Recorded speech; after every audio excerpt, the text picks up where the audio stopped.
काकडीमध्ये 95% पेक्षा जास्त पाण्याचं प्रमाण असतं. त्यामुळे उन्हाळ्यात आपण जास्तीत जास्त प्रमाणात काकडी खाण्याचा प्रयत्न करत असतो. आज आपण काकडीचे 2 प्रकारचे ड्रिंक्स बनवणार आहोत, जे अगदी कमीत कमी साहित्यामध्ये बनतात, एकदम सोप्या पद्धतीने बनतात आणि प्यायला रुचकर लागतात.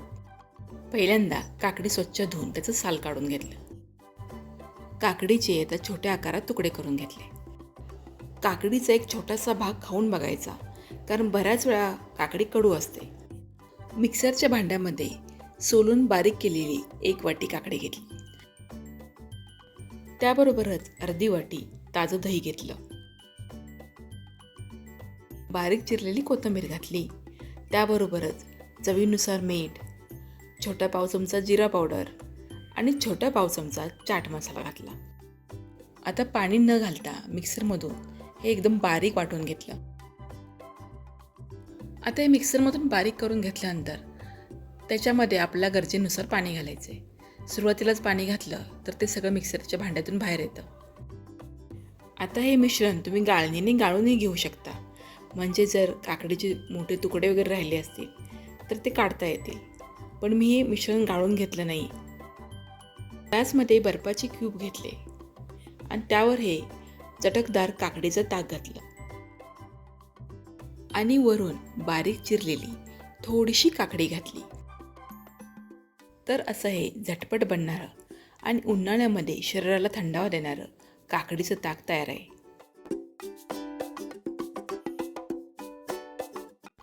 आता आपण काकडीचं सरबत बनवू.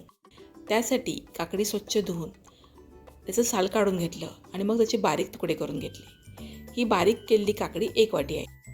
ही बारीक केलेली काकडी मिक्सरच्या छोट्या भांड्यामध्ये घेतली आणि त्यामध्ये अर्धा इंचापेक्षा कमी आल्याचे तुकडे करून घातले. त्याबरोबरच यामध्ये चवीनुसार मीठ, छोटा अर्धा चमचा जिरा पावडर, छोटा अर्धा चमचा साखर आणि 1 लिंबूचा रस घातला. तुम्हाला जर आवडत असेल तर तुम्ही यामध्ये पुदिनाही घालू शकता. आता पाणी न घालता मिक्सरमधून याची एकदम बारीक पेस्ट बनवून घेतली आणि मग त्यामध्ये थोडंसं पाणी घालून हे पुन्हा मिक्सरला एकदा फक्त मिसळून घेतलं. तुम्ही सुरुवातीला जर पाणी घातलं तर काकडी बारीक होत नाही आणि पाणी मिक्सरच्या भांड्यातून बाहेर येतं. आता या काकडीच्या मिश्रणामध्ये थोडंसं पाणी घालून मी मोठ्या गाळणीने गाळून घेतलं.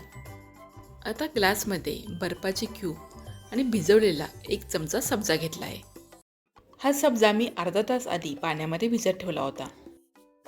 आता यामध्ये हे गाळून घेतलेलं काकडी सरबत घालायचं.